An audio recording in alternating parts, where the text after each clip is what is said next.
Sampurasun barudak, tepang deui sareng Ma Entin, sareng Dede Gea, sareng Teteh Mega dina acara Caki dinten ieu. Kumaha barudak sadayana daramang? Damang cenah puji Gusti. Teteh Mega sareng Gea damang? Damang. Tah, dina dinten ieu Ma Entin bade medar hiji carios dina kitab suci ngeunaan kahirupan hiji raja anu gaduh sifat adigung. Nya adigung teh sombong barudak. Nya. Tah, kumaha cariosna? Hayu urang pedar tina kitab suci ieu. Ari di dieu aya anu sombong? Henteu nya, henteu kenging nya teu kenging sombong. Yuk urang tinggal gira carios dina kitab suci kumaha balukarna raja anu sombong ieu. Nah, yuk urang sakseni sadayana. Dina hiji waktos zaman Raja Nebukadnezar harita anjeunna teh jadi raja anu gagah. Cicingna di hiji karaton anu agreng, mewah, megah. Kulantaran kitu ieu raja teh ngarasa jadi asa panghebatna harita tehnya. Jadi kalakuanna teh sangeunahna sorangan. Saha nu salah saeutik dihukum, saha nu teu dipikaresep dipecat.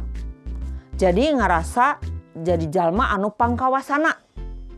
Malahan mah ka Gusti Allah oge henteu ajrih manehna mah, henteu hormat, nyapirakeun.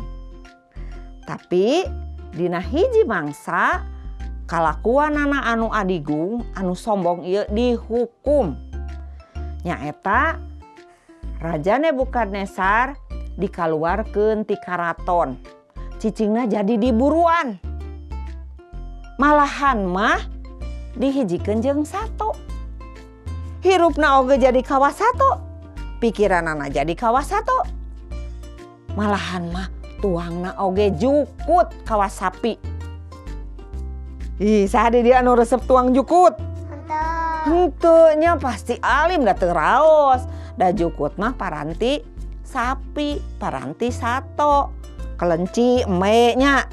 Eta kadaharanana jukut. Tah harita Nebukadnezar oge kitu. Jadi kawasato. Sanggeus sabara taun dihukum kulantaran kasombonganana teh ya. Ku Gusti dililirkeun pikiranana. Jadi Nebukadnezar sadar, oh nyanya abdi teh jadi jalma sombong. Yen geuning aya anu maha kawasa, sanes abdi anu kawasa teh tapi Gusti Allah. Ceuk pikiranana Raja Nebukadnezar. Sanggeus anjeunna ngangken yen eta teh kalakuan kitu teh salah, ku Gusti Allah dibalikeun deui pipikiranana. Jadi deui jelema biasa. Nya, jadi di karaton deui. Kahirupanana saperti anu baheula. Matak ceuk Nebukadnezar teh saparantos anjeunna sadar ngemutan. Yeuh cenah ulah arek sombong. Sabab aya Gusti Allah anu maha kawasa. Lamun urang sombong hartina henteu sopan, ngalunyak, calutak ka Gusti Allah. Ulah cenah urang mah nya urang handap asor. Tah Nebukadnezar jadi akhirna mapatahan ka rahayatna supaya rahayatna ulah sombong tapi kudu handap asor. Tah kitu barudak. Ayeuna oge urang teu kenging sombongnya. Kada handap asor bisi dihukum. Sabab saur pangandika Gusti, sing saha anu bedegong, anu sombong, baris rubuh balukarna. Tapi anu handap asor, baris nampa kahirupan. Eta saur kitab suci. Tah sakitu heula nya carita kitab suci dinten ieu. Tepang deui dina carita salajengna sareng Ma Entin, sareng Teteh Mega, sareng Dede Gea nya.